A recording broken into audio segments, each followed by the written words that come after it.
আসসালামু আলাইকুম। সংবাদে আপনাদের সবাইকে স্বাগত জানাচ্ছি। আমি ফিরোজ তোহা। শুরুতেই আরবে কেবলস সংবাদ শিরোনাম।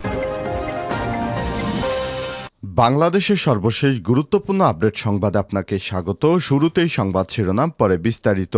শুরুতেই জানিয়ে দিব, শেখ মুজিবুর রহমানের আসল নাম দেবদাস চক্রবর্তী নয়। শেখ মুজিবুর রহমানের আসল নাম এবং জন্ম পরিচয় সংক্রান্ত একটি বিষয় সম্প্রতি সামাজিক যোগাযোগ মাধ্যমে ব্যাপকভাবে ছড়িয়ে পড়েছে। সেখানে ছড়ানো বিভিন্ন পোস্টে দাবি করা হচ্ছে, জন্মের সময় শেখ মুজিবুর রহমানের নাম ছিল দেবদাস চক্রবর্তী এবং তার মায়ের নাম ছিল গৌরীবালা দাস। তবে এই দাবিটি সম্পূর্ণ বানোয়াট এবং ভিত্তিহীন। আজ রিউমার স্ক্যানের এক ফ্যাক্ট চেক প্রতিবেদনে বিষয়টি উঠে আসে। ফ্যাক্ট চেক সাইটটির অনুসন্ধানকারীরা শেখ মুজিবুর রহমানের জন্ম পরিচয় নিয়ে প্রচারিত দেবদাস চক্রবর্তী সংক্রান্ত গল্পটি সম্পূর্ণ বানোয়াট এবং ভিত্তিহীন। দেবদাস চক্রবর্তী এবং গৌরীবালা দাস সংক্রান্ত দাবির কোনো ঐতিহাসিক প্রমাণ পাওয়া যায়নি।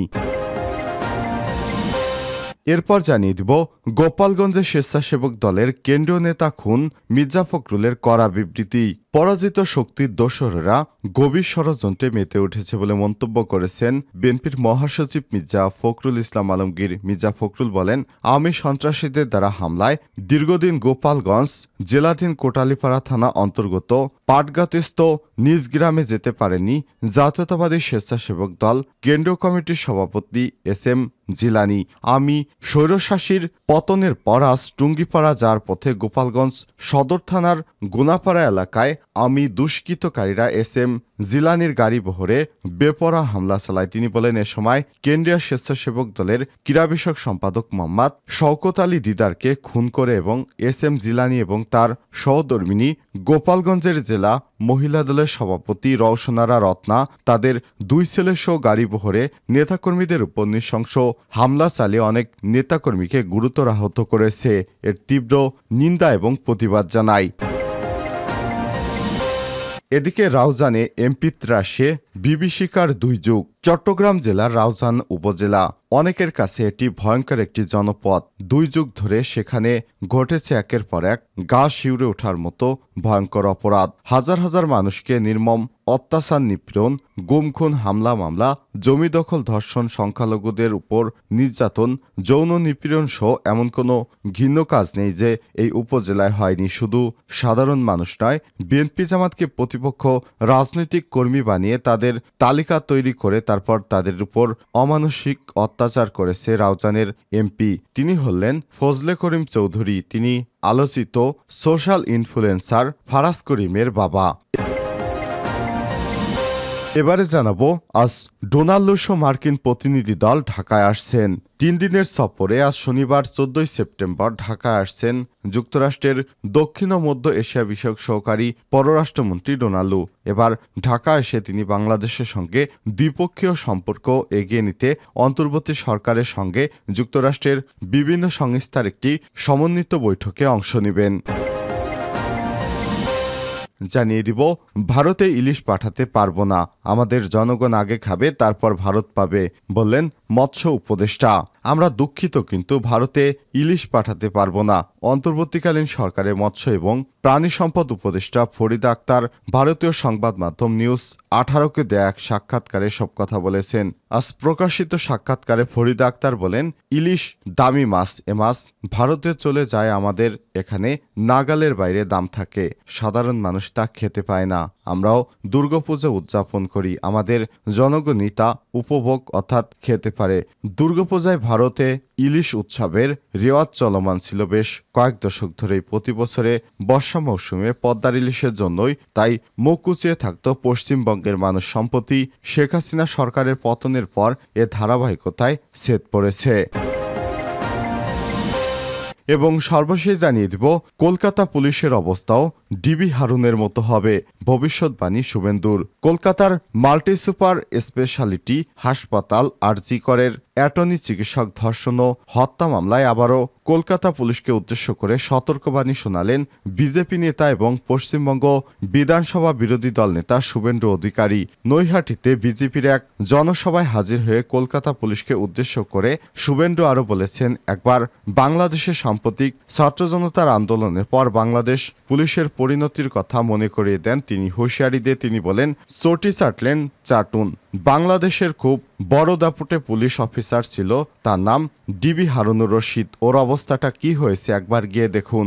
এই অবস্থায় যাতে পড়তে না হয় তার জন্য এখন থেকে কাজকর্ম ভাষা সঠিকভাবে ব্যবহার করুন, তা না হলে ডিবি হারুন যেভাবে বাংলাদেশের মানুষকে অত্যাচার করেছিল, সেই অত্যাচারের কারণে তাকে লাথি উষ্টা মেরে যেমন বিচারের আওতায় আনা হয়েছে, কলকাতা পুলিশকেও বিচারের আওতায় আনা হবে। প্রিয় দর্শক, এতক্ষণ শুনছিলেন সংবাদ শিরোনাম, এবারে বিস্তারিত। তবে তার আগে বন্ধুরা অনুরোধ থাকবে এই সংবাদটিতে একটি লাইক দিন। এই চ্যানেলে আপনি নতুন হয়ে থাকলে আমাদের সংবাদটি দেখতে দেখতে চ্যানেলটি সাবস্ক্রাইব করে রাখুন, যাতে করে আমাদের পরবর্তী লেটেস্ট আপডেট সংবাদগুলো সবার আগে আপনার কাছে পৌঁছে যায়। এবারে বিস্তারিত। শেখ মুজিবুর রহমানের আসল নাম দেবদাস চক্রবর্তী নয়। শেখ মুজিবুর রহমানের আসল নাম এবং জন্ম পরিচয় সংক্রান্ত একটি বিষয় সম্প্রতি সামাজিক যোগাযোগ মাধ্যমে ব্যাপকভাবে ছড়িয়ে পড়েছে। সেখানে ছড়ানো হচ্ছে, বিভিন্ন পোস্টে দাবি করা হচ্ছে জন্মের সময় শেখ মুজিবুর রহমানের নাম ছিল দেবদাস চক্রবর্তী এবং তার মায়ের নাম ছিল গৌরীবালা দাস। তবে এই দাবিটি সম্পূর্ণ বানোয়াট এবং ভিত্তিহীন। শুক্রবার 13 সেপ্টেম্বর রিউমার স্ক্যানার এক ফ্যাক্ট চেকের প্রতিবেদনে বিষয়টি উঠে এসেছে। ফ্যাক্ট চেক সাইটটির অনুসন্ধান অনুযায়ী শেখ মুজিবুর রহমানের জন্ম পরিচয় নিয়ে প্রচারিত দেবদাস চক্রবর্তী সংক্রান্ত গল্পটি সম্পূর্ণ বানোয়াট এবং ভিত্তিহীন। দেবদাস চক্রবর্তী এবং গৌরীবালা দাস এ সংক্রান্ত দাবির কোনো প্রকার ঐতিহাসিক প্রমাণ পাওয়া যায়নি। এছাড়াও প্রচারিত গল্প অনুযায়ী শেখ মুজিবুর রহমানকে তার পিতামাতার প্রথম সন্তান দাবি করা হলেও প্রকৃতপক্ষে তিনি তৃতীয় সন্তান ছিলেন। প্রচারিত গল্পে 1923 সালে কলকাতা সিভিল কোর্টের একটি এফিডেভিটের কথা উল্লেখ করা হয়। বাস্তবে কলকাতা সিটি সিভিল কোর্ট প্রতিষ্ঠিত হয় 1957 সালে, যেটি শেখ মুজিবুর রহমানের জন্মের অনেক পরে। রিউমার স্ক্যানার আরও বলছে, অসমাপ্ত আত্মজীবনী সহ আরও অন্যান্য বিভিন্ন নির্ভরযোগ্য সূত্র এবং প্রতিষ্ঠিত তথ্য অনুযায়ী শেখ মুজিবুর রহমানের পরিবার সম্পর্কে যে তথ্য পাওয়া যায় সেগুলোর সঙ্গে এই গল্পের কোনো মিল নেই। শেখ মুজিবুর রহমানের পিতা শেখ লুৎফর রহমান এবং মাতা সায়রা খাতুন চাচাতো ভাই বোন ছিলেন এবং শেখ মুজিবুর রহমানের নানার নাম ছিল আব্দুল মজিদ। গোপালগঞ্জে স্বেচ্ছাসেবক দলের কেন্দ্রীয় নেতা খুন, ফখরুলের কড়া বিবৃতি। পরাজিত শক্তির দোসরেরা গভীর ষড়যন্ত্রে মেতে উঠেছে বলে মন্তব্য করেছেন বিএনপির মহাসচিব মির্জা ফখরুল ইসলাম আলমগীর। গতকাল বিএনপির নেতাকর্মীদের গাড়িবহরে হামলা চালিয়ে ব্যাপক ভাঙচুর এবং লুটপাট চালায় সন্ত্রাসী কর্তৃক এ ধরনের পৈশাচিক কাপুরুষোচিত রক্তাক্ত ঘটনায় গভীর উদ্বেগ প্রকাশ করেছে বিএনপির মহাসচিব মির্জা ফখরুল ইসলাম আলমগীর। তিনি বলেছেন, আওয়ামী লীগের দোসরেরা তারা বিএনপির কেন্দ্রীয় নেতাকে খুন করেছে। গতকাল শুধু খুনই করেনি, তারা অন্তত 50 জন নেতাকর্মীর উপর নির্মম পৈশাচিকভাবে হামলা চালিয়ে তাদের রক্তাক্ত করেছে। তারা এখন জীবন মৃত্যুর সন্দিক্ষণে রয়েছে। বিবৃতিতে বিএনপির মহাসচিব আরও বলেন, আজ গোপালগঞ্জে দুষ্কৃতকারীরা এসএম জিলানির গাড়ি বহরে বর্বরচিত হামলা চালিয়ে কেন্দ্রীয় স্বেচ্ছাসেবক দলের ক্রীড়া বিষয়ক সম্পাদক মোহাম্মদ শওকত আলী দিদারকে খুন করেছে।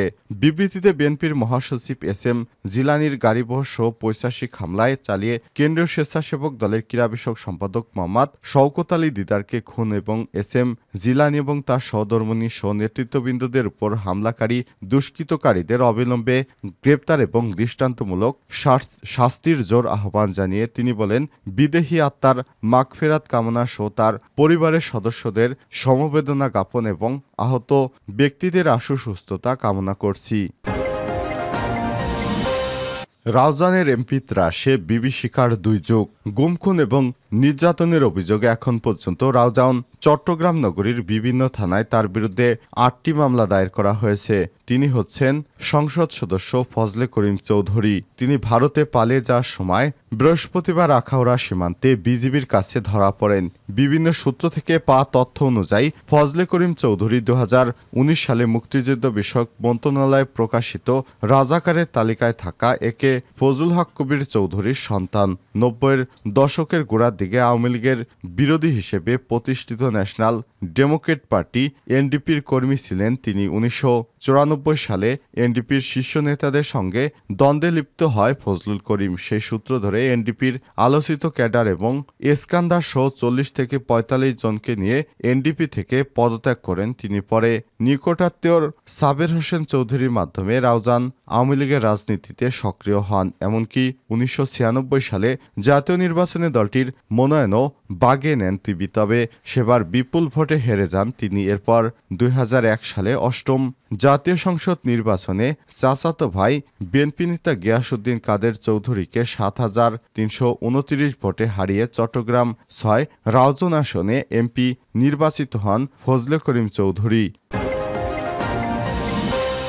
ডোনাল্ড ট্রাম্প মার্কিন প্রতিনিধি দল ঢাকায় আসছেন আজ। 3 দিনের রাষ্ট্রীয় সফরে 14 সেপ্টেম্বর ঢাকায় আসছেন যুক্তরাষ্ট্রের দক্ষিণ ও মধ্য এশিয়া বিষয়ক পররাষ্ট্রমন্ত্রী ডোনাল্ড। এবার ঢাকায় এসে তিনি বাংলাদেশের সঙ্গে দ্বিপক্ষীয় বিভিন্ন বিষয় নিয়ে অন্তর্বর্তীকালীন সরকারের সঙ্গে যুক্তরাষ্ট্রের বিভিন্ন সংস্থার কয়েকটি সমন্বিত বৈঠকে অংশ নেবেন। অন্তর্বর্তীকালীন সরকার প্রধান হিসেবে নোবেল বিজয়ী অর্থনীতিবিদ ডক্টর মোহাম্মদ ইউনূসের দায়িত্ব নেয়ার পর এটি মার্কিন যুক্তরাষ্ট্রের প্রথম সফর। প্রতিনিধি দলের সফরে দুই দেশের মধ্যে বহুমাত্রিক সহযোগিতার আলোচনার বিষয় নিয়ে আলোচনা করা হবে। তবে মূল আলোচনার ফোকাস হবে আর্থিক এবং অর্থনৈতিক সহযোগিতা।